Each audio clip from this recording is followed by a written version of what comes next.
Hello, friends. You are welcome to this course unit on history and literature of African and Western music.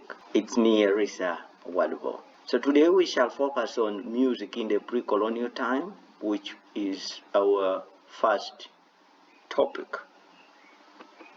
If I may ask, what is pre-colonial time? Would you like to talk to your colleague about it?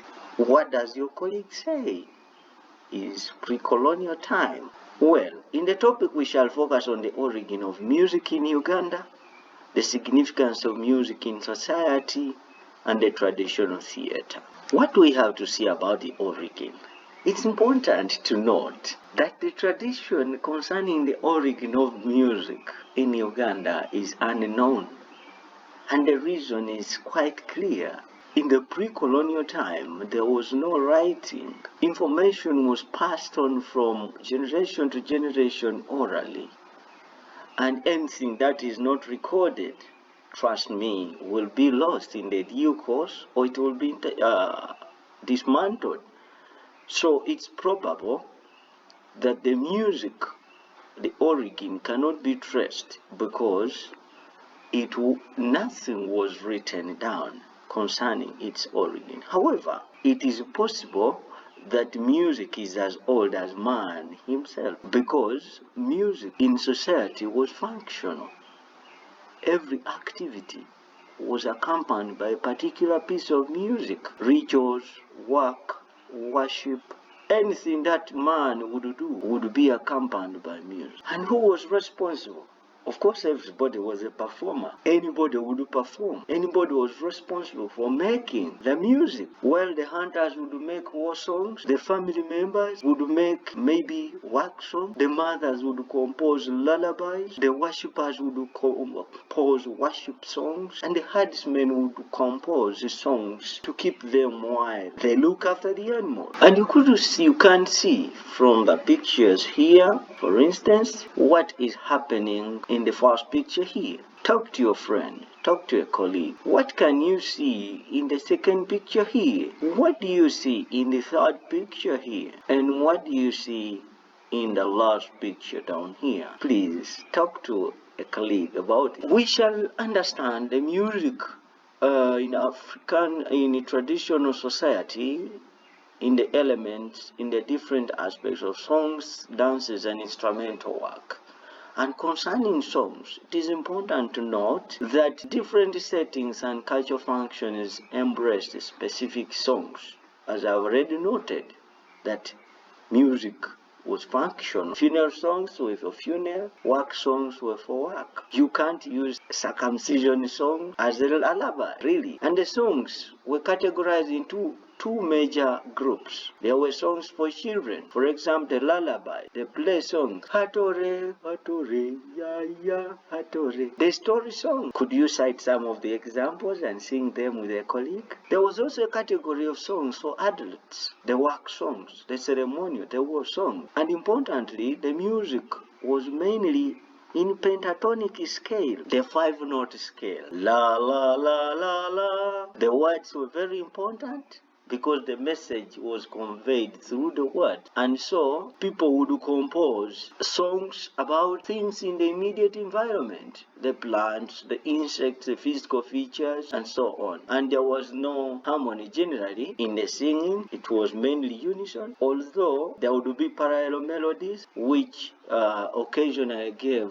some feeling of harmony. Rhythm and extemporization, or rather improvisation, syncopation were outstanding features. Everybody should be familiar with rhythm. Could you talk to a colleague about extemporization, or rather improvisation in singing? What could it be? I guess it is concerned with impromptu composition. You compose as you perform. And then syncopation, commonly referred to as the offbeat singing. displacement of the central beat. Then the music was mainly accompanied with clapping or stamping, which is referred to as a copophone, and the instrument and dancing plus dramatic actions would also come into accompany. But the basic was the clapping or stamping, depending on different tribes. And the songs were passed on from generation to generation orally. Then the open stage or traditional theater, which we shall be talking about a little more in the subsequent time,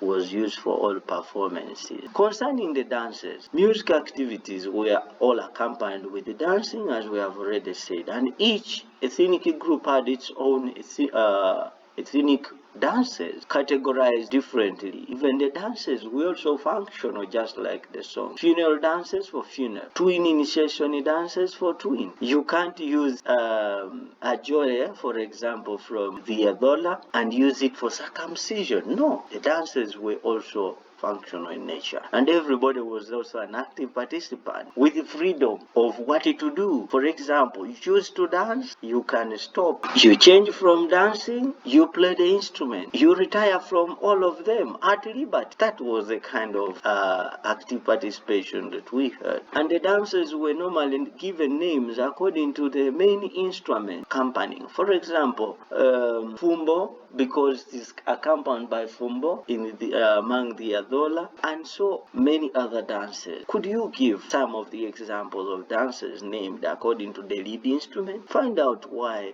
different dances were named so. Then some dances were for men, others were for women, others for girls, others for boys, while others were for everybody. For example, Dingiding is a girl's dance among the Acholi, while Embaga is for the women only in Uganda. The costumes were improvised from materials, and the props as well were improvised from the materials around. Some of the food vessels would be used. For example, the calabash would be used to accompany. The pot, after taking ajono, would be turned into a music instrument, and occasional dancers would also put on cosmetics or body makeups to emphasize a number of things in the performance. As far as instrumental work is concerned, the first instruments, as we have already noted, were the hands and the feet, which we termed as copophone. And then the food vessels, which I've just talked about, would be improvised, and later on, other local materials like